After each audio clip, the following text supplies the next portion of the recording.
አሎ ይሄን ነገር ለማንም አልተናገርኩም። ቤተሰቤም ሆነ እናንተም ሆነ አብርሃምም ሆነ ማንም አያውቀውም። ግን ደግሞ አሁን ላይ በጣም እየከበደኝ ስለሆነ በተለይ ከትላንትና በኋላ ይሄ ስሜት ሲሪየስ ሆኖብኛል። ስለዚህ በስተመጨረሻም እንግዲህ አብርሽ ያለበት ቦታ ታውቋል። ሩታና ኤፍሬምም ወደዛ ቦታ ፖሊስ ይዘው መሄዳቸውን ሰምቻለሁ ማለት ነው። እኔ እናንተ ልጆች ማለት ነው አንዳንድ ጊዜ ፖሊስ ለምን እንደሚያስፈልግና እንደማያስፈልግ እየተረዳችሁ አይመስለኝም። በእርግጥ ባለፈው እነ ቡዜ ፖሊስ ከሚሉት እናንተ ፖሊስ ብትሉት ቢያንስ የተሻለ መረጃም ማስረጃም አላችሁ። የልጄ አባት ነው የልጄን አባት ይዛብኝ ጠፍታ ነው ብትይ እንኳን ቢያንስ ተጠያቂነትን ሊያመጣ ይችላል። ለማንኛውም አብርሃምም ሆነ ሄርሜላ ከዛው ከአዲስ አበባ አልወጡም። አዲስ አበባ ሌላ ቦታ ላይ ቤት ይዘው እንደተቀመጡ ነው ለእነ ኤፍሬም መረጃ ደርሷቸው እዛ ቦታ ድረስ ፖሊሶችን ይዘው የሄዱት ማለት ነው። አብርሃም በነገራችን ልክ ከዚህ ቀደም እንደሚያደርገው ወደ ሩታ ጋር እመለሳለሁ ምናምን የሚለውን ነገር ማቆሙን ሰምቻለሁ ማለት ነው። ለሁለቱም አካላት ምንም አይነት ምላሽ እንዳልሰጣቸውና ጭቅጭቁ በሩታና በሄርሜላ መካከል ብቻ እየተደረገ እንደነበር ለማወቅ ችያለሁ። ለፖሊሶቹም ፈታኝ የሆነ ነገር እንደገጠማቸውና ከማን ወገን መቆም እንዳለባቸው ነገሮች ግልጽ እንዳልሆኑባቸው ጭምር ነው የሰማሁት ማለት ነው። ያው ምሽት ላይ በሚለቁት ቪዲዮ በቂ የሆነ ማብራሪያ ከነሱ ወገን እናገኛለን ብዬ አስባለሁ። ለማንኛውም ግን አብርሃምም ሆነ ሄርሜላ ያሉበት ቦታ ታውቋል ማለት ነው። በእርግጥ እዛው አዲስ አበባ ውስጥ ሆናችሁ ለረጅም ጊዜ ተደብቀን እንቆያለን ማለት አስቸጋሪ ነው። ሄርሜላም ብትሆን አብርሃም እንደለመደው ወደ ሩታ ይመለስብኛል ከሚል ስጋትና ካላት ፍራቻ አንጻር ይዛው እንደተሰወረች ግልጽ ነው። ብቻ ያም ሆነ ልጁም በደህና መገኘቱ ነው። እኔ በነገራችን ላይ ትላንትና ሩታ ቻናል ላይ የተለቀቀውን ቪዲዮ ካየሁኝ በኋላ ቡዜም በጣም ነው የታዘብኩት። እስከ ዛሬ ድረስ እንደዛ ስትሆኝ የነበረው የወንድምሽ ጤና አሳስቦች ሳይሆን ወንድምሽ ከሄርሜላ ጋር እንዲሆን ስለምትፈልጊ እንደሆነ በጣም ነው በቃ ትላንትና በደንብ ግልጽ አድርገሽ የተናገርሽው ማለት ነው። ምክንያቱም ወንድምሽ ከሩታ ጋርም ሆነ ከሄርሜላ ጋርም ሆነ ጤንነቱን አይደል የምትፈልጊው ነው ወይስ ከሄርሜላ ጋር ሲሆን ወንድምሽ ጤነኛ ይሆናል? እኔ ምንም ጭራሽ ልትገቢኝ አልቻልሽም ማለት ነው። ምክንያቱም የዛን ጊዜ ሩታ ጋር ነው መሆን የለበትም እኔ ጋር ሆኖ ትሪት ይደረጋል ነው። አሁንም እኮ ሄርሜላ ጋር ሄደሽ ያንን ነገር ማድረግ ትችይ ነበረ። ስለዚህ ወንድምሽ ከሄርሜላ ጋር ሲሆን ጤነኛ ይሆናል ብለሽ ነው የምታስቢው? ሩታ ናት እንደዚህ የምታጨልለው ወይም ለሩታ ያለሽን ጥላቻ ብቻ በአጠቃላይ በግልጽ ያየንበትና እንዴት ሳይዝ እንደምትይዢ ይሄ ሳይድ መያዝሽ ደግሞ ከሩታ ጋር እንዴት እንዳጋጨሽ ተመልክተናል። በነገራችን ላይ እኔ ሩታ ላይ መፍረድ አልችልም ጋይስ፣ የምሬን ነው የምላችሁ። የሆነ ሰው ወይም የሚስቴ ቤተሰቦች ሳይድ ይዘው እኔን ለመጉዳት ለእኔ ያላቸውን ጥላቻ ለማሳየት በሚንቀሳቀሱበት ሰዓት ትዕግስት ሊኖረኝ አይችልም። የምሬን ነው። ሩታ እንደውም በጣም ብዙ ጠበቃ በጣም ብዙ አክብራሽ ምናምን ነው ታውቂያለሽ ትንሽዬ ቃል ካፏ ያወጣችሁ። አንቺ ግን ሰበብ ነበር የምትፈልጊው፣ ሩታን የምታጠቂበት ሩታን የምታሸማቅቂበት ሰበብ ነበር የምትፈልጊው። ያንን ሰበብ እሷ ስትናገር አገኘሽ፣ አጋጣሚውን ተጠቅመሽ ይኸው እስከ ዛሬ ድረስ ወንድምሽን ከሩታ ለይተሽ ለሄርሜላ ለመስጠት ጭራሽ እንደ ስብሰባ ሄርሜላ ቤት ውስጥ እየተሰባሰባችሁ ብዙ ነገሮችን እያደረጋችሁ እንደሆነ አውቀናል። ይሄንንም ስራ አንቺ ከጀርባ ሆነሽ በመሪነት ማለት ነው አብርሃም ከቤት ሲወጣ ጠብቀው እና አሚሮን የላክሽው ጭምር አንቺ እንደሆንሽ አረጋግጠናል። ስለዚህ የዚህን ያክል የከፋ ጥላቻ ባልና ሚስትን ለመለያየት ልዑሌን በእናትና አባቱ ፍቅር እንዳያደግ ለማድረግ እየሄድሽበት ያለው ርቀት አንቺን ትልቅ ግምት ውስጥ ሊከትሽ የሚችል እንደሆነ በጣም ይረሳሽ ይመስለኛል። ለማንኛውም ማለት ነው ያው አብርሃም እና ሄርሜላ ያሉበት ቦታ እንግዲህ በመግቢያ እንደነገርኳችሁ ተረጋግጧል። ሩታና ኤፍሬምም እዛ ቦታ ላይ ፖሊስ ይዘው ሄደው ያው ግርግሮች ተፈጥሯል። እንደዚህ አይነት ነገሮች ሲኖሩ ግርግሮች መፈጠራቸው የማይቀር ነው።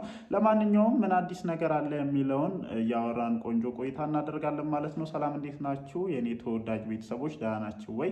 አለን እግዚአብሔር የተመሰገነ ይሁን። ዛሬም እንግዲህ በሰማናቸው አዳዲስ ጉዳዮች ላይ ተመልሰን መተናል። ያው አብርሃምና ቤተሰቦቹ ጋር አዲስ ነገርም አይጠፋም ጉድም አይጠፋም። እሱም ያራዳ ልጅ ነው። 15 ቀን የሆነ ቦታ የተቀመጠ 15 ቀን ደግሞ የሆነ ቦታ መቀመጥ ፈልጓል። እኔ እኮ ቀድሜ ነው የተረዳሁት በነገራችን ላይ ይሄንን ልጅ ማለት ነው። እውነታውን ስነግራችሁ ቀድሜ ነው የተረዳሁት። በቃ ትዳር ይዞ ነበረ። ትዳር ከያዘ በኋላ ሄርሜላ የምትባል ልጅ መጣች፣ ሻፈደባት፣ ወደዳት። ሚስቱ ይሄንን ነገር አልተቀበለችም። ስለዚህ ያለው ብቸኛ አማራጭ ሁለቱንም አስማምቶ ቢኖርበትን መንገድ መፈለግ ነበረ። በጣም ብዙ ነገሮችን አድርጓል በነገራችን ላይ ማለት ነው። እንደዚህ የቪዲዮ ማስረጃ እዚህ ጋር እያመጣው ባስገባ በጣም ነው የሚያስቀው ያደረጋቸው ነገሮች ማለት ነው። ሄርሜላን ሩታ ያለችበት ቤት ውስጥ አስገብቶ ለማኖር ሁሉ ጥረት አድርጎ ነበር። ኤፍሬም መጥቶ የዛኔ እንደዚህ ልብ ሳይገዛ በፊት ሩታን ሲጠይቃት ነበር እና ሊሆንለት አልቻለም። አሰበ፣ አወጣ፣ አወረደ። ያለው ብቸኛ ቻንስ ምንድን ነው? በቃ አሞኛል ይልና ሩታ ጋር ይሄዳል። ተሽሎኛል ይልና ደግሞ ወደ ሄርሜላ ይሄዳል ማለት ነው። ይሄ የሴቶቹን ልብ ጠንቅቆ ስላወቀ ነው በነገራችን ላይ አብርሽ እንደዚህ አይነት ጌም እየተጫወተ ያለው ማለት ነው። አብርሽ አሁን በቃ ሁሉም ነገር ይፋ የሚወጣበት ሰዓት ላይ የደረስክ ይመስለኛል። በዚህ በታመም ያለው ሙድ የምትቀጥልበት ጊዜ አብቅቷል። የምሬ ነው እምላችሁ ማለት ነው። የምትረዱ ሰዎች ካላችሁ ትረዳላችሁ እንጂ አብርሽ አልታመመም የሚለውን ነገር እኔ አምኜ ተቀብያለሁ። በቃ ሙድ ነው እየያዘ ያለው እዛም ሄዶ ከልጁ እናት ጋር ጊዜ ማሳለፍ ይፈልጋል። እዚህ ደግሞ ከአዲሷ ከቀሽቷ ጋር ምናምን ጊዜ ማሳለፍ ይፈልጋል። ስለዚህ እንደዚህ አይነት ጌሞችን ነው እየተጫወተ ያለው ማለት ነው። እዛ ጋም የሆነ ወገን እንዳለ ያውቃል፣ እዚህ ጋም የሆነ ወገን እንዳለ ያውቃል።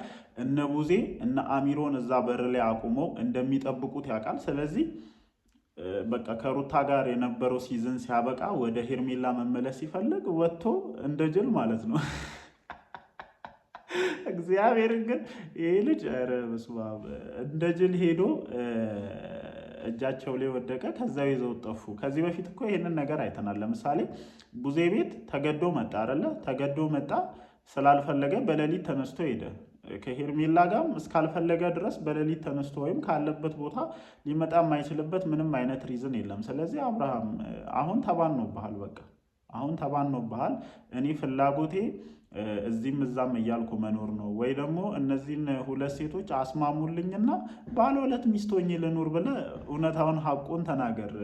በአንተ ምክንያት በጣም ብዙ ሰው ነው እየተበጣበጠ ያለው ማለት ነው። ይሄ ደግሞ የእነማን ክፍተት መሰላችሁ? አጠገቡ ላይ ያሉ ታላቅ ነን ብለው ብዙ ነገሮችን የሚያደርጉ ሰዎች ክፍተት ነው። እኔ ብዙ ጊዜ ቡዜን ስናገር ለምንድን ነው የምትናገራት ምናምን ትላላችሁ። ግን ትላንትና ሩታ ላይ የተለቀቀውን ቪዲዮ ካያችሁ በኋላ በቂ ምላሽ ያገኛችሁ ይመስለኛል። ታርጌቷ ወንድሟ እንዲድንላት ወይም ወንድሜ ታሟል ምናምን ከሚል ነገር ተነስታ አይደለም። በቃ እንዴት ከሄርሜላ እጅ ወንድሜን ፈልቅቃ ትወስዳለች ከሚል ጥላቻ እንጂ የወንድሟ ነገር የዚህን ያክል አሳስቧት ወይም አብርሽ ታሞብኛል እንደዚህ ምናምን ብላ አስባ እንዳልሆነ ትላንትና የተደረገው ነገር በቂ ምላሽ ነው የሰጠኝ። አንድ ትልቅ ነኝ ህይወትን አጣጥሜ ኖር ያለኝ ወይም የህይወት ኤክስፒሪየንስ አለኝ የህይወት ልምድ አለኝ ብሎ የሚያስብ ሰው ገና በእነዚህ ባልጠነከሩ ህይወት ላይ ብዙ ኤክስፒሪየንስ በሌላቸው ልጆች ህይወት ውስጥ ገብቶ የዚህን ያክል መጎንጎን የዚህን ያክል መፈትፈት ሚስትና ልጅን የዚህን ያክል ጥላቻ እንትን አድርጎ ለሌላ ሰው ወንድሜን እሰጣለሁ ብሎ የሚደረግ ሩጫ ይሄ እኔ ጤነኝነት አይመስለኝም። ስለዚህ ይሄንን ሰው ትክክል አይደለህም ብሎ መናገር ስህተት ከሆነ እኔ አላውቅም። የምሬን ነው የምላችሁ። እኔ ኤኒ ታይም ማለት ነው እርግጠኛ ሆኜ ነው የምነግራቸው። ሁሉም ነገር ምናልባት መስመር ሊይዝ ይችላል። ይሄ ልጅ ወይ ወደ ሄርሜላ ወይ ወደ ሩታ ሊመለስ ይችላል። ግን ቡዜ በእነዚህ ጊዜያቶች ውስጥ ያደረገችው ነገር ስህተት መሆኑን ደረቴን ነፍቼ መናገር የምችለው ነገር ነው። ምክንያቱም እያየሁኝ ነው፣ እየተመለከትኩኝ ነው ምን ያክል ርቀት ልትሄድ እንደምችል ማለት ነው። ምን ያክል ለሩታ ያላት ጥላቻ ምን ያክል ብዙ ነገሮችን ሊያስደርጋት እንደሚችል እየተመለከትን ነው። ስለዚህ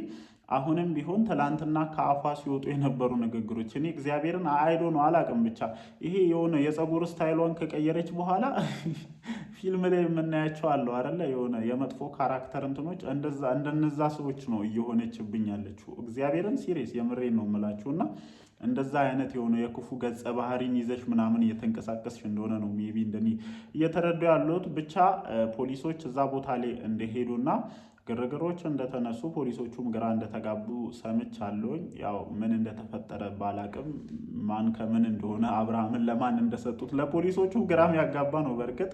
ለማንኛውም ግን የተፈጠሩትን ነገሮች ኋላ ላይ ቪዲዮአቸውን አይተን እንደተለመደው ሀሳባችንን ለመስጠት እንሞክራለን። እወዳችኋለሁኝ። ይመቻችሁ።